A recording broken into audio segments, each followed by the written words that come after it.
framing things as a test. The test is that you're going to either win and find something new, or you're going to learn, is a very helpful way to get people that are really analytical. And, those are the type of people I tend to hire a lot of, to be bold and do new things, right? As long as you set up as a test and you're going to learn something, it's a win no matter what, because we're going to either be way smarter about something or we're going to find a new breakthrough.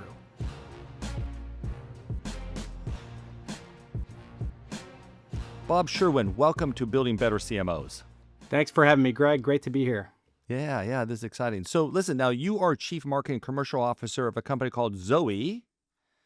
So assuming that maybe the listener doesn't know, why don't we just take a quick moment here and just sort of introduce Zoe to everybody, because it's a pretty fascinating, very science-oriented company. So exciting.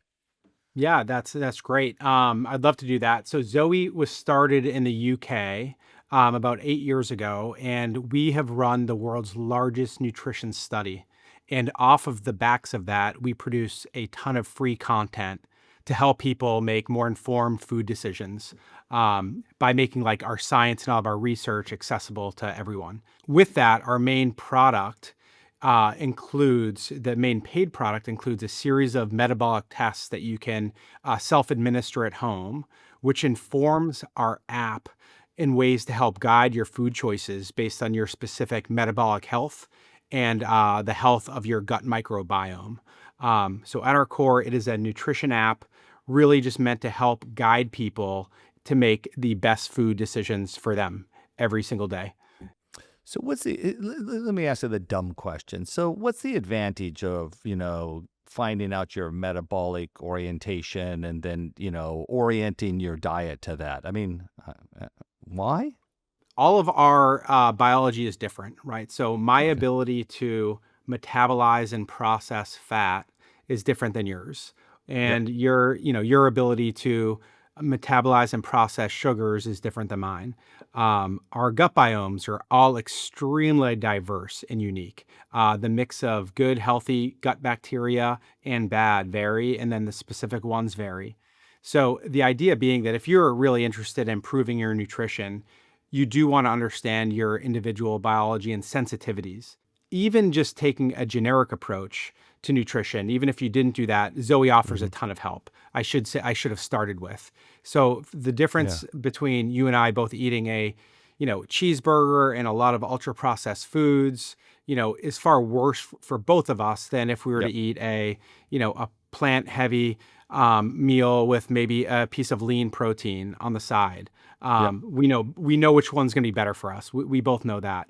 But the difference for us between how bad a cheeseburger is for us versus how bad a extra slice of cake is could vary. And for a lot of people, it's quite motivating to know that, to know the things to most specifically steer away from based on their body's ability to process that.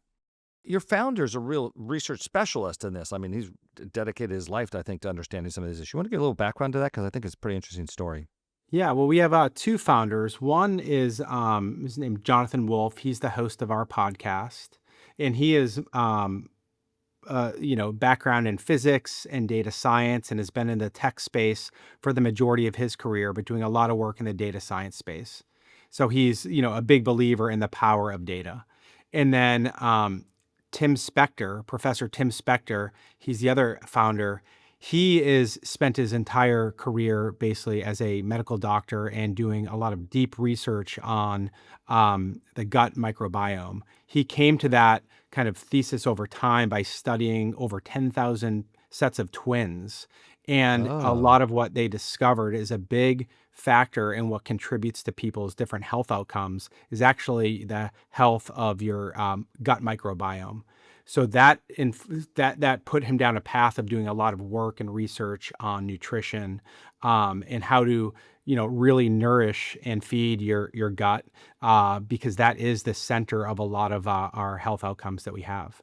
And so they were introduced to each other many years ago, and they decided that there was an angle here to help people make better informed food decisions, just more broadly, and then Yep. specifically to help people who have really weak gut microbiomes. What are the foods that they can eat to particularly nourish that and get it on a better track? Because it is something you can change and influence. Genetics play a role, Yeah. environmental factors play a role. If you've been recently on antibiotics, that absolutely plays a role because that's going to Yep. set it backwards, but you can improve it and you can heal it. And so that's a core part of what they decide to build a company around. And that's where we're at Wow. today. I mean, this sounds a lot like the MMA. We're just trying to bring a little science in the world of marketing. So you had our attention with that.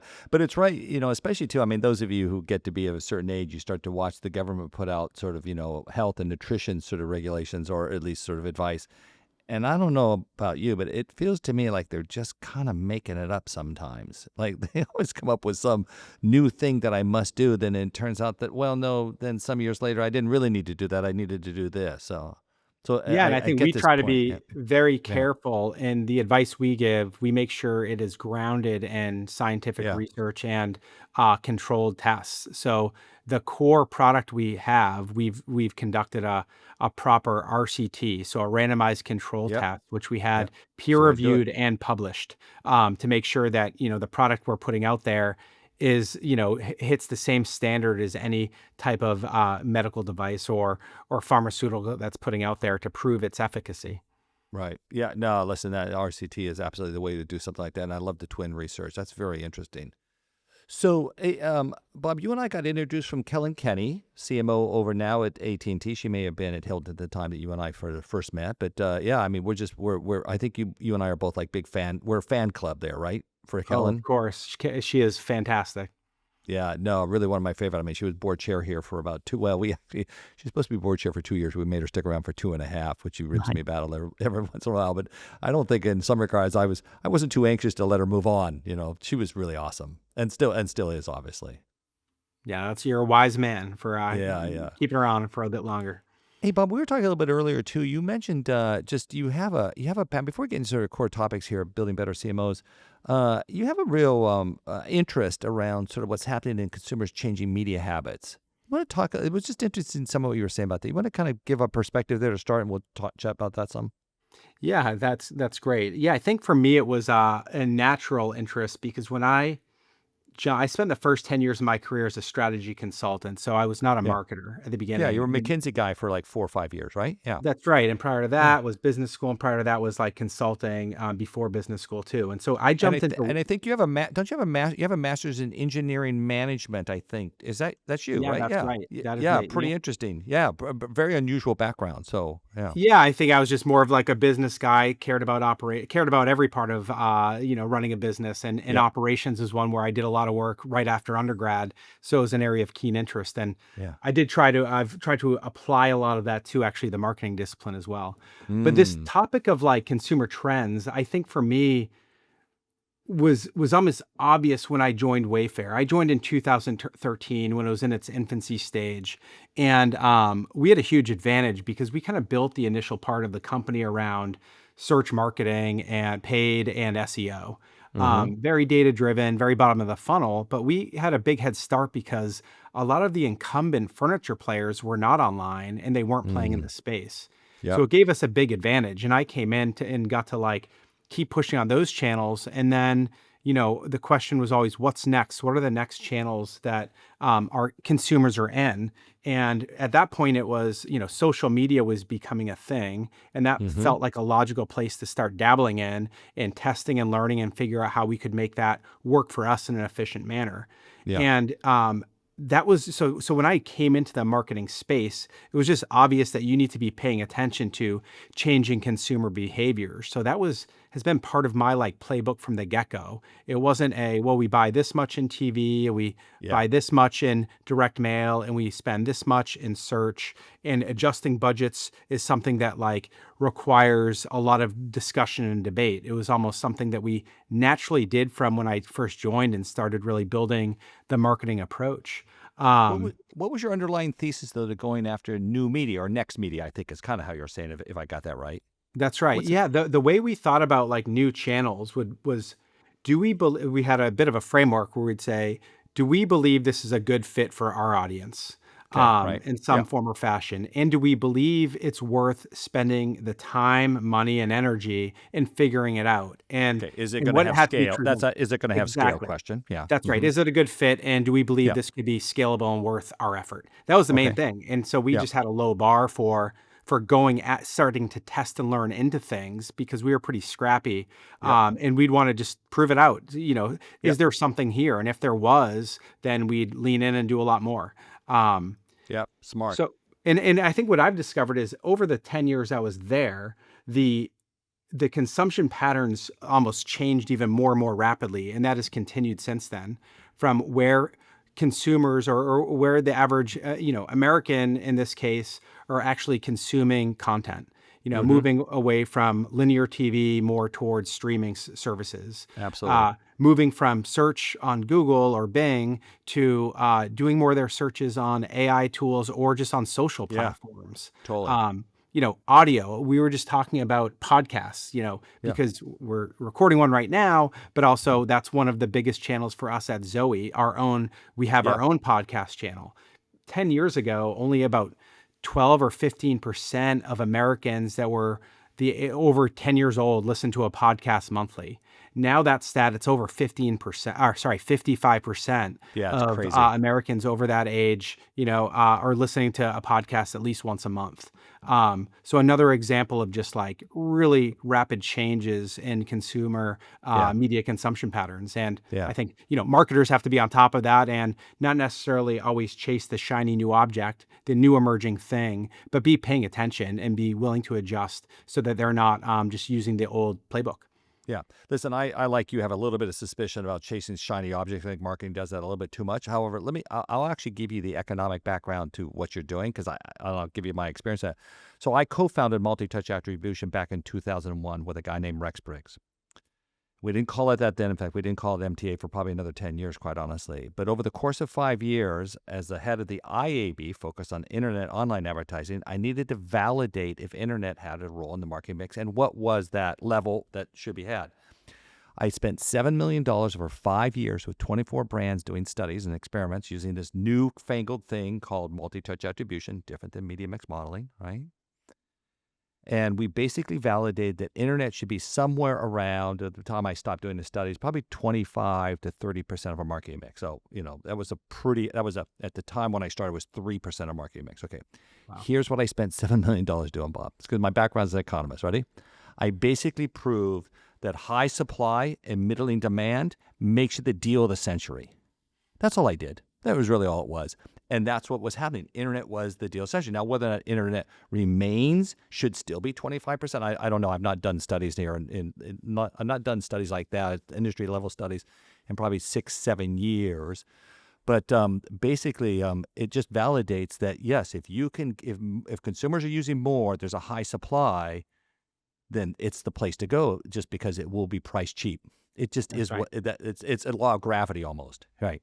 Isn't that Yeah, crazy? Yeah. absolutely. That definitely resonates, right? You want to I, go where the eyeballs are, but also be, it depends on where where the other money's flowing to, right? It can yeah. get crowded very quickly, which I think, Yeah. I experienced on search marketing on Google, right? Became very crowded very quickly. It became, yeah, exactly. And now, so it may have priced itself, and I don't want to comment on Google's business, but it may have priced itself in sort of a way, a dynamic that doesn't maybe make sense to the degree it may be used to.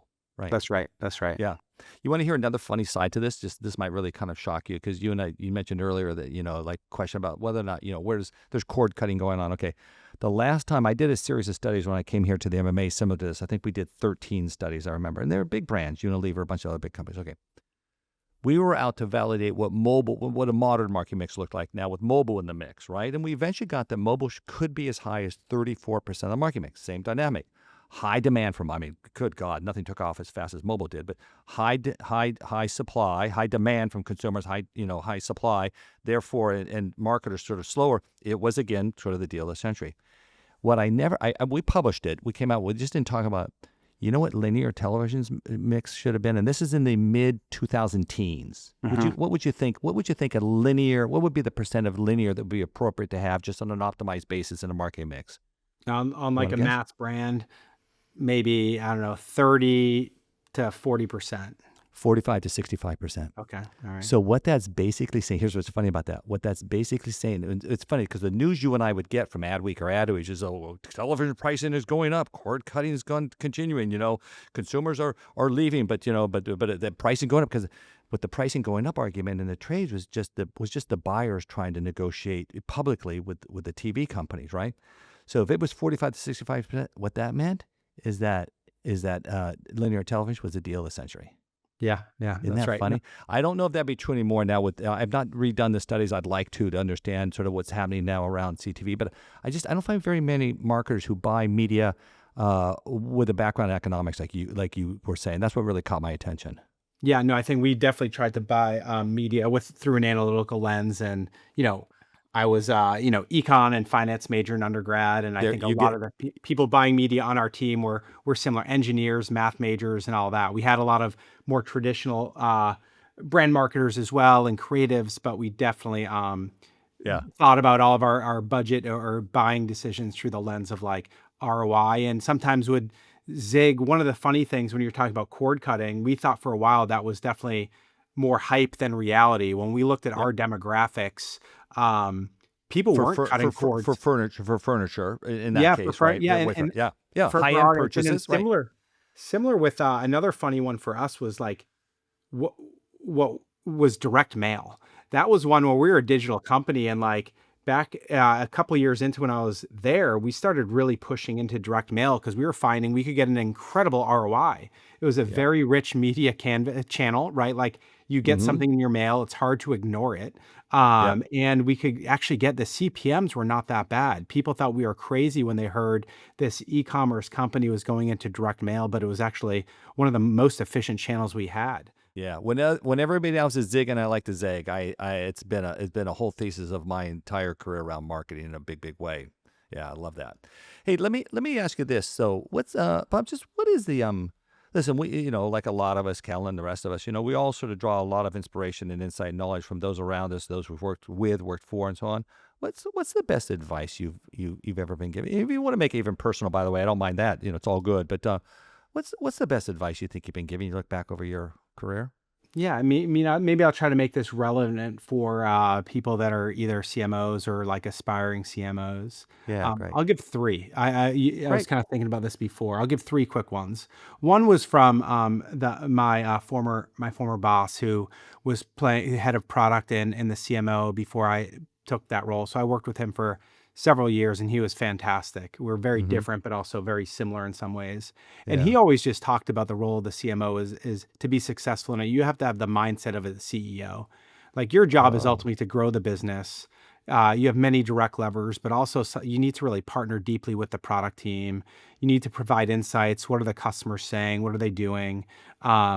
You need to really sometimes really help drive change in terms of the strategic priorities of the company that expand beyond just buying media or creative. And mm, you obviously have to do that with a lens on the P&L. And how do you make sure that sure. you're doing this in an efficient manner? So I definitely took that to heart. I think partly because it aligned with my general management background in general, Yep. but Yep. also because I think it's the right way CMOs need to view themselves as you're basically, a mini CEO. How would the CEO think about the problems and the decisions you're trying to make? How can you help, the CEO just run the business better by providing those I insights? love that. Who told you that, by the way? It That was was your former boss at Ed, Wayfair? yeah, Ed Macri. He Okay. was at Wayfair for a long time, and I worked for him for a long time. He brought me in, and great guy. He's now mostly retired and dabbling in a lot of fun hobbies down in Cape Cod. Good man. Good So man. that was Okay. one. I think the other two quick ones Yeah. were Go. for marketers who are maybe either very comfortable chasing shiny objects, let's say, or being innovative, or ones that are maybe more risk averse, which I think is generally my profile. Yep. Framing things as a test, right? Like having the Oh, mindset of the test is that you're gonna either win and find something new, or you're gonna learn, is a very helpful way to get people that are really analytical. And those are the type of people I tended to hire a lot of, to be bold and do new things, right? You're gonna, as long as you set up as a test and you're gonna learn something, it's a win no matter what, because we're I gonna either got be it. way smarter about something or we're gonna find a new breakthrough. So But that was another. what's the thing there though? Is it just so? Listen, I hear your point. I totally agree. But just to be clear, what you're in essence saying is that rather than say, "Hey, I've created a big new idea," you're like, "Hey, we got this test we want to do." Is that what you're saying? Is that how you're going at the challenge or That's the? that's exactly right. You're Yeah. nailing Okay. it. Yeah. Yeah. Great. And I love that notion. You're right. Even if we fail, we win. Absolutely. I learned more from. By the way, you know those internet studies. You know those studies I mentioned to do internet. You know what the Yeah. funniest Yeah. study was? We spent $600,000 to do a study for. I'm pretty sure it was. Was it Panasonic? No, it was Oh, it'll come back to me. A company, 600 grand on this study, and you know what we proved? Internet didn't matter. I mean, really, nobody likes to spend $600,000 on a study like that when you're supposed to validate the role of internet in market mix. But you know what we learned from it? When you ran internet too late in the cycle, messages have been communicated and you missed the opportunity to really create value from internet. So as much as I don't know that that was worth 600 grand, by the way, we still learned something that was incredibly valuable to our understanding about how to play this new media. Yeah, Oh I wow, love that. that's yeah, Yeah, that's it's incredible. crazy. You learn something as an You expensive learning, but you something expensive came out of learning, it. but you still got learning, right? Okay, what else? You got a third one. Go ahead. Yeah, I guess the third one is one more for general career advice for anyone, where Yeah. it's really prioritizing acquisition of skills and responsibilities in your roles versus chasing titles or chasing a small pay bump by Oh. jumping around, right? If a new role or the existing role Hmm. doesn't provide you with skill acquisition, challenging yourself, increased responsibility, then you really should start getting antsy. And I always like that framing, one for coaching people, but also I think it's right. And I think part of my success in my career is that I guess I get impatient or bored quickly. So I'm always looking for a new challenge. I always want to have something that's making me uncomfortable because I'm not currently the best person at doing that thing. But I want to Mm-hmm. figure it out and learn and become great at it. And then, so it's always having that next thing you're trying to Yeah. learn. I love that. I had a guy tell me one time, he was kind of just a mentor to me. He said, "Don't take a job unless it makes you shake in your boots just a little bit." Yeah, that's a great, more pithy way of describing it. Same concept in that one. Okay, really good. Jeez, I love that, Bob. Those are actually really good. I think I should probably talk to the producer here and Eric. We should categorize all these sort of little insights for people because we put a compendium of sort of what I really learned in getting to the C-suite. Hey, Bob, let's do this though. Let's shift gears here a little bit. Let's talk about sort of the focus of building better CMOs, right? And the question is, which we've set you up for it, is that what do you think marketing, the marketing industry, marketers, what do you think that they could be missing the mark on? What could they be doing better? Where do you think we've not really nailed something, or that it's critical for us as marketers to understand? Can you kind of riff on that a little bit about what you really think marketing needs to be better at? That's the whole point of the podcast. Yeah, I'll take a spin on that, that I was thinking about before this, which is I think everyone knows, everyone that's playing the CMO role or in marketing knows how broad the role can be, Yeah. right? You're wearing many, Oh. many hats as a marketer, right? You're the brand steward, you're a storyteller, you're a financial analyst. You need to be technical to keep up with the changing landscapes. You need to be a strategic partner to all the different, general managers or business units you may be supporting within your company. You need to partner deeply with the CFO. There's a lot of things you need to be able Hmm. to Yep. do, or at least be aware of and find ways to augment yourself. I think that's obvious to a lot of people that have been in the role for a long time, or maybe at different companies. I think one of the challenges a lot of CMOs face, or aspiring CMOs face, is aligning expectations within Oh. with the C-suite and your peers and the CEO of what the CMO means to them, because oftentimes they think of it much more narrowly, or they may think of it really broad. And in either case, you need to make sure that what you think success looks like and what you think you need to prioritize and be great at is the same thing that they value. And that can vary based on, again, the size of the company, the makeup of the company, how early stage it is. I was thinking about what are the different, lenses that people think of marketing. Some companies would view it as it's the growth driver, right? So it's Mm-hmm. all about Yep. your job as the marketing team is to own revenue and growth. Yep. Um, in some other companies, it's more about, hey, you really need to own the customer. And so growing them, but really retaining them and making sure it's a fantastic customer experience end to Yep. end. Yep. And then in others, it's maybe a little bit different. It's about the external presentation of the brand, right? It's Yep. the narrative, the storytelling, and our reputation.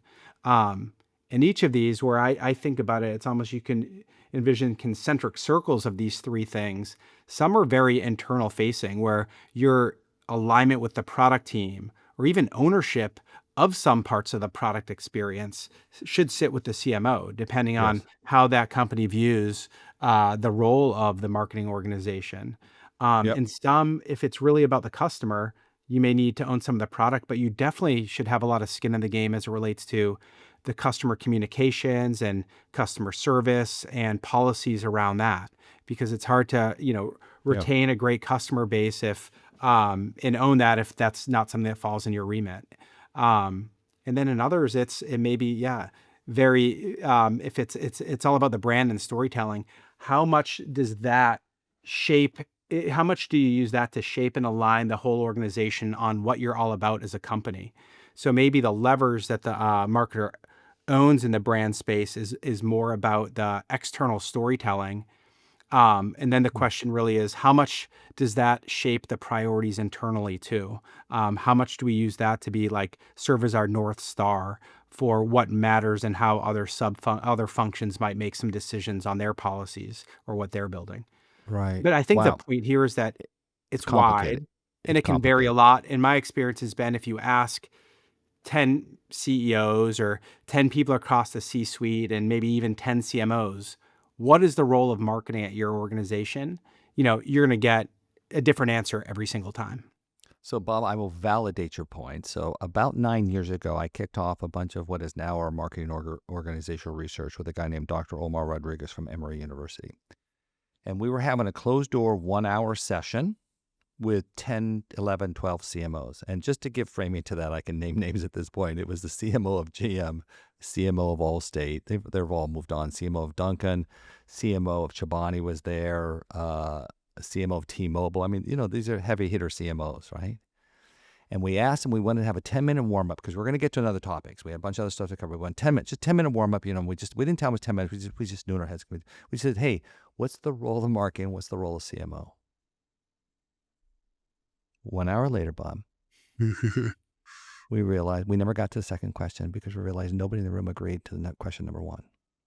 So how the hell do we expect CEOs, if we can't define our job with some consistency, then how do we expect them to know how to manage us or even hire us sometimes?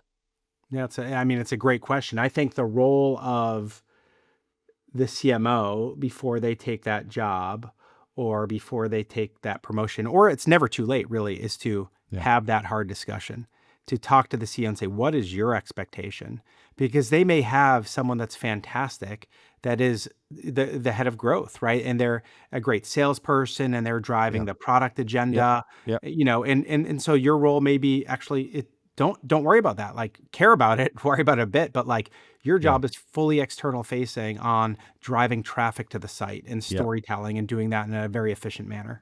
yep, Um, but yep, it could be a different answer. The expectation could be that no, you own all the growth levers, and I want you to help shape the actually what the product experience is by bringing in insights and yeah. conducting surveys and research and all that. Yeah, yeah, yeah. But your point is get it on the table and then come to agreement, alignment. It's alignment at some point, right? That's right. That's right. Absolutely. Yeah, yeah, yeah, yeah. No, it's interesting. Listen, we work with the group there's a whole group of professionals now around our marketing org work, and I was talking to one of them earlier, and he was telling me that there's a huge misstep in that CEOs don't often understand marketing. So therefore, they don't really know what they're hiring for, which is some complexity then. And, I want to be respectful of CEOs. They have a lot of things in their mind, a lot of things to do. They count on their search firm to get it right. I don't know if search firms get it right. And the professor said something else interesting. He said that he goes, CMOs sometimes don't have the hard conversation up front to what you just said, which is, Mhm. what are we focused on here? Where are we going? What are we doing with it?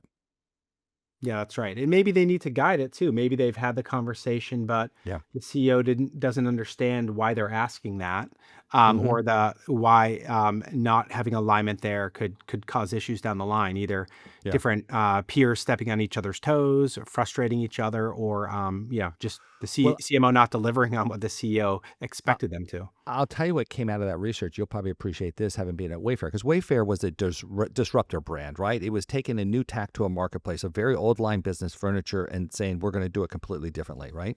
That's So right. and I've listened to you enough here, and sort of I know you long enough, Bob. Like I understand you're different, right? You have the orientation of somebody who's a Wayfair, very much so, and I think it plays really well for Zoe. So you've figured out how to do that, either just intuitively or otherwise. But here's what came out of that. So that first conversation with the CMOs go, nobody agreed. So the first thing we did, we said we had to go back and say, well, what is the role of marketing? What is the what are the marketing strategies? And we got the whole entire global board, the MMA, to agree there's only three marketing strategies. Stop making crazy bullshit up out there. There's only three. And those three are brand, which is a go-to-market strategy, transactionally, DCC, the transactional oriented, and customer experience. That's it. Now you could pick two. You can't pick three because that's not a strategy. But you could pick two out of the three, but you needed to pick one of those three and then get alignment to the company. And all those are go-to-market. There's no science. I mean, I'm sure there's business case you could make for each, but there's no science that somebody has to make the decision that that's the go-to-market strategy. And the best example we had is that you have Harry's Razors and Gillette, exactly the same product, Hmm. distributed completely differently. And if you're doing transactions like Harry's, and you want data science people, fewer brand people. When you're doing Gillette's, it's a brand play at retail. And That's so right. you might not have those same skill sets in the market. It was really some of the most illuminating research I think the MMA has done. What felt to me was like, wow, we hadn't really figured this out after all these years. Like we're just like getting to that now. But this is what you just said. Yeah, yeah. No, that's right. Yeah, it's very similar framework to kind of like what I was laying out. Probably you guys put a lot more thought into it, but I love it. I think I had a team of academics who worked on it, really smart people, but yes, they've been working on it for 20 years. But yeah, no, isn't that crazy? Yeah, so right. So what is the strategy, Zoe? Then is a transactional play, a brand play? I mean, you got a lot of it's harder when you're a small company trying to establish yourself. How do you look at the challenge there in what you're trying to do as a CMO? yeah, why I was excited about this challenge. It was Yep. very different than at Wayfair, right? Wayfair was D2C, kind of bottom of the funnel, and we Yep. moved up and built a brand too, Yeah. right? Yeah. And Yeah. You we did. actually did Yep. all three of those over time, like built, Yeah. And very measured way, direct response, great customer experience, yep. insight experience, and then built a household name brand that's Correct, like and you well understood. can move between them, but you need to be clear about the skill sets and capabilities that are required as you move to a different to a new strategy. Right? Yeah. That's Go right. ahead. Yeah, Sorry. and I didn't start owning all three of them. I moved up and then took on, Oh, okay. Got it. the upper funnel stuff over time, the brand component of that over time. Right. So I think So it plays so into a you little bit come into a strategy, but Zoe. also So you come yeah. into Zoe. Then where do you start? What do you do? How do you look at sort of marketing strategy and the focus Yeah, of where you there need it's to the be and build opposite, right? capabilities? Yeah. The starting point was the opposite, where we started with brand. We started with a ton of Oh, you did. a ton of great earned media and Yep. PR because we had so much amazing science to share with the world. And in the Okay. UK market, that was just getting picked up really well. We started with one of our founders being basically a celebrity. Tim Spector is extremely well known there. He's published great books. He's really good on media. So he was in the news a lot already. So we started with a lot of brand elements, and then almost the Yeah. product and customer experience followed that. We didn't have our first commercialized product after for several years. So Zoe was already famous before we came out with Oh, something. is that right? Um, Wait. How can you have a business that? Wait. How do you make a business famous and not have a business to it? Is that what you just said?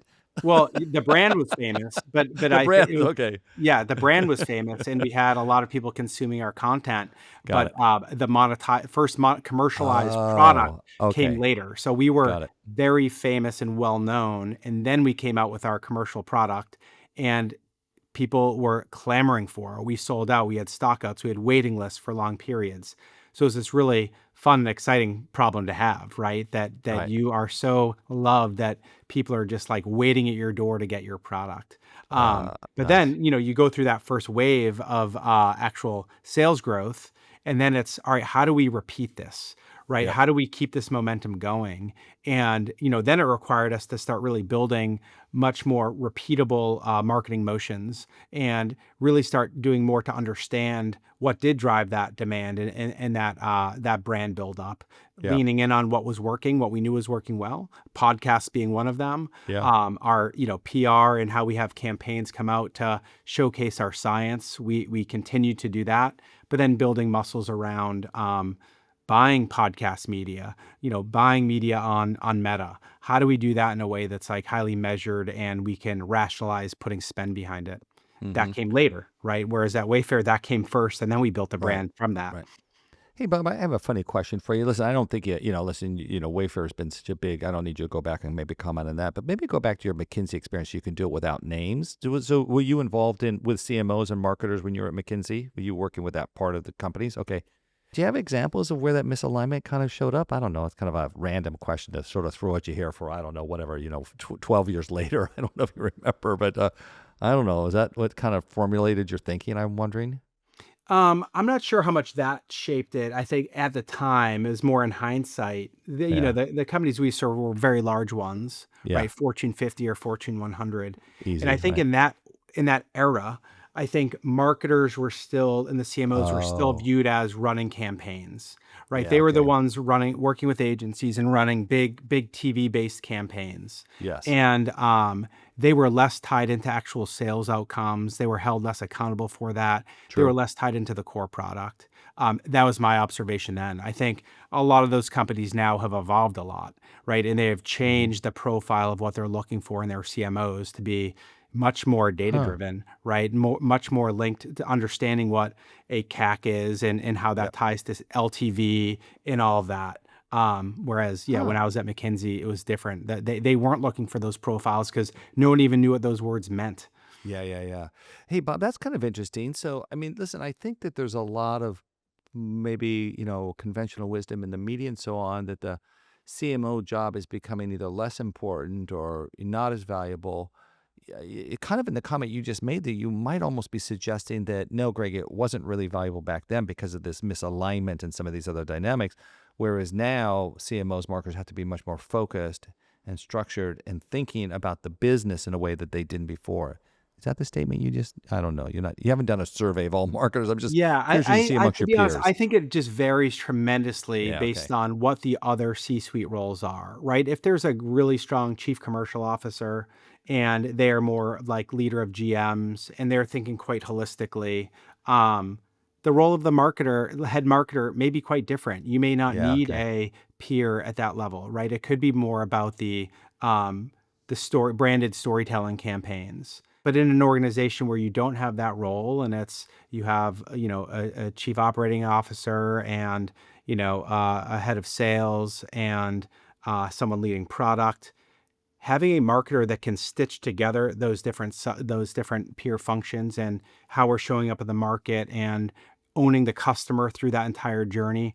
I think then the role is needed and it probably does need to be a peer to those other C-suite members. Yeah.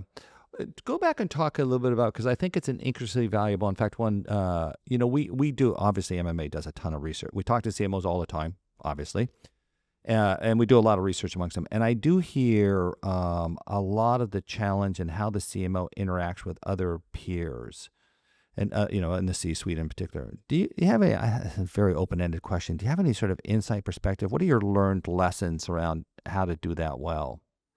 Yeah, I mean, I think it goes back to what we are talking about earlier is like I think the table stakes of that it's really ensuring there's alignment on what Yeah. the role of the CMO is and where they can help, what they need to own versus where they're just providing an assist role or they're playing a co-pilot role. Hmm. Um, and so making Where the sure CMO is playing a co-pilot role, or where, say, the CIO relative to the CMO is playing a co-pilot role? How did you just it state that? depends on the organization. It could go either way. Okay. I don't think Oh, there's a okay. I don't Okay. have a Okay. prescribed answer Okay. because It was both. Okay. Yeah. yeah, like if I think it depends on the company and what the Yeah. CEO's vision is. It depends Okay. on the strength of those other Right. players, and it depends on the capabilities of the CMO, right? I think Yeah. Okay. I think it just depends. I think the best CMOs in any environment are going to be good utility players. They Mm. can, own the core marketing things like, Hmm. the media buying and the Yeah. creative and how the brand is showing up for sure.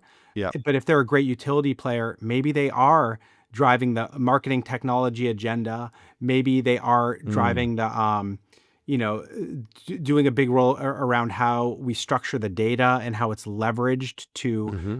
personalize customer experiences and touch points with the service and sales teams. Um, but if that's not within their skill set and that's not why they were hired, then that doesn't need to live with them, right? Hmm. There's other Yeah. functions that can drive that. So I get that you made that sort of capability based or experience based at some level, but do you have a general thought of the CMO should own customer experience? It's a kind of a big question that comes up a lot. Like, should they? And listen, I'm gonna give you a little insight to the question. We happen to know from research MMA has done is that when the CMO does own customer experience, the company does financially better. Mhm. But I think there's a lot of CD. I mean, I'm not no opposition to CDOs, obviously, but sometimes CDOs own it. Sometimes it feels like customer experience doesn't sit with a CMO. I don't know. I You have a think it point of can view? work. I don't. My perspective is a strong CMO should have a lot of skin in the game there, right? They need to Yeah, care and they should be yeah. able to influence it, And whether it sits with them why formally or is it not. why is it important they have that role? Can you, I'm sorry, just go one more step on why you make that statement. I think maybe it's obvious, but go ahead. Yeah, I mean, could be circular because I guess it depends on like the definition of what the CMO role is. And up front, we said everyone has a different definition. So if you True. align on that, and my definition would be, they not only own growing the company and getting new customers in, but they are one of the owners and should care as much or more than anyone about how do you retain and get the most out of those customers that you've already brought in. How do you Got it. retain them and how do you get more share of wallet and all of that. So if they don't have any ability to influence the customer experience once they've brought them in the door, right, they are not set up Hmm. for success because they're getting those customers in based on an assumption of a lifetime value that they're going to, hopefully get or be able to drive. Yeah. And if the customer experience is owned by someone who is very cost oriented only and is doing things that make customers leave, Yeah. then it's going to be very hard to support that acquisition cost that they were assuming would be supported by a specific LTV. So I Okay. guess they should, the CMO, a great one, Yep. would really be paying close attention to how much it costs to get different audiences in the door and sign up. And Yeah. also thinking about how do we maximize the share of wallet we're getting from them. Yeah. Yeah. So both of those things one can come down ideally and one can go up Yeah. and you can grow the business that way. And Yeah. customer experience is a huge part of that second part, that LTV component. Yeah, and then you get to the long term. Yeah, what is the lifetime value of that customer or long term value of that customer? It's surprising me the number of CMOs I think that aren't oriented towards that kind of metric. It does feel like, and you would have especially had that in Wayfair, I imagine, right? With like that was critical. LTV. I'm sure you guys lived and died by LTV, correct? Yeah, we weren't as it's not a subscription model, right? It's transactional at the Okay. end of the day. But So yeah, so we there's a put a lot of there's a effort. lifetime would be long in some cases. You don't buy furniture every other day, Right, right? but it's a massive lever. If we can do a better job, once we get them in and to purchase Yeah, from us, we have their email, we have their address, yeah, right? We know we have their digital footprint. yeah, That is the best customer to continue to market towards, yeah, to have them think about buying for us for future purchase occasions. yeah. Because we can do it through free channels, right? We don't have to spend money to continue to market to them at this point. So we Correct. did spend a lot of time. And we do the same thing at Zoe, right? We only have like Yeah, two product lines right now, but we have a lot of people that are in our ecosystem who have not yet purchased from us, but are avid listeners of our podcast, consume every newsletter we put out every week when we're putting out, our email newsletter. They just love the content. They love right, Zoe. right, So we think about what are the moments and to talk to them about our paid products, right? right. How do we get them to convert? And those that Yeah, have converted, the question is, what are the moments and how do we frame up the other products that we sell that we can get them into as well? right. Um, you know, the job's Hey, not done once hey, you get them into the ecosystem.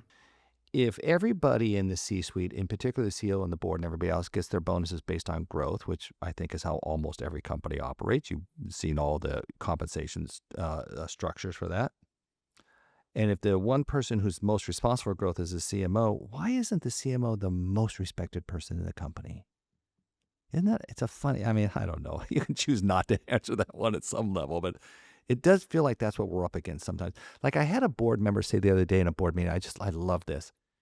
She said, she goes, listen, she goes, marketing can't be both irrelevant and the problem with the business. Hmm. In other words, if we miss our numbers, you can't blame marketing when you also say that marketing doesn't have any impact. And she goes, I get those conversations in my company all the time from different parts of it. And we're in a funny place as CMOs, aren't we? Yeah, no, I think so. I think when things are growing and revenue numbers were looking great, it's because of everything everyone's doing, right? Right. Everyone contributed to that, but yeah, if it's different, it must be the marketing. Um, yeah, no, I think it's a weird conundrum. I don't know the root cause of that or why that is, but it's something you hear from, every CMO out Every there. CMO. Yeah, no, I listen to them at the board meeting and sort of they say it a lot, right? So I'm kind of so listen, and it's kind of the challenge it's what an industry body like an MMA is supposed to go fix, right? In some regards, like if we are responsible for something as important as growth, like there's Dr. Neil Morgan and Dr. Kim Whitler did some interesting research. A number of years ago, they looked at boards of directors, and when there was a CMO or marketer on the board of directors, that company's financial results were 3% better than companies who did not have a CMO. And what was going on there was sort of obvious, right? Because boards are generally made up of either finance people or lawyers, right? These are people who assess risk, and that's all they really do. They don't really have a growth strategy. But you bring in a CMO at the board, then they bring it back to a growth strategy sometimes. I think that was the thesis of research. So, we know it has impact, but somehow we as an industry, we as a profession have not sort of nailed that relationship to the rest of the C-suite. Or man, I don't know. Do we just need a marketing campaign to tell them that's why we're here? I think it's more fundamental than that. I don't know. Do you have the No, I answer, think Bob? I could use it. I don't have the answer, but I do have like Got things a that I thesis? Go ahead. Yeah, a bit of a thesis where I think it does tie back to like Yeah. really being clear on what the agenda of the CMO is and what they're doing and the outcomes, really communicating the outcomes they think it will achieve. Yeah. Um, Yeah. so you can tie the inputs right Yeah. to the actual outputs that it drove. And I think historically it's been a discipline, you got into the measurement side of things, that was only 20 years ago, right? 20 years ago. And you had a lot of breakthroughs where, for the 50 years before that, I don't think marketing was held accountable It to wasn't held outcomes. accountable. No. And so now we can be. And so there's the good of that and the bad of that. But I don't think every marketer is always um, doing a great job connecting what their inputs are to the outcomes they're trying to drive and they're expecting to drive, Yeah. and owning both parts of that. Yeah. You know what's really disappointing to me, too, because MMA monitors this and have for the last, oh boy, probably 10 plus years. What's the percentage of companies that have multi-touch attribution? So listen, it was a very magical solution. You did not, in 2001, when Rex and I got together on that, you couldn't measure small media and you couldn't measure new media, right? Because media mix modeling was the I mean, what a big, and it's funny too, what a fail then that is too. And your earlier point about how there's so many new media, your point was, one, there is new media, and there's certainly brand new consumer habits that are moving really fast. So if we don't have an ability to pay close attention to that, to find those signals and opportunities, that's a pretty big missed opportunity. So here's my point.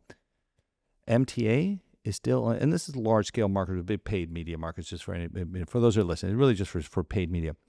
Only 52% of companies use MTA.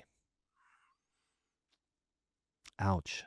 Yeah, no, it's shocking. To me, it's been shocking. I came in, I was fortunate at Wayfair. We were willing to invest a lot into that space, into measurement and attribution. Yeah. And, as I've advised and other companies and I've been shocked that in 2025, how many still are doing some form of like single touch or, no attribution at all. It's wild. Yeah. Well, you'll love this. Then one of your retail, wasn't a competitor to Wayfair, but a retailer, right? Came to me, a CMO called me, it was about 2.5 years ago, called me and said, hey, Greg, he says, is there a standard for quality marketing measurement? And I thought, wow. I go, geez, Frank, I said, that's a great idea. Like, why do you ask? He goes, my CFO, my chief merchandising officer demanded I use last click attribution. I said, Frank, I can't begin to tell you how stupid that is.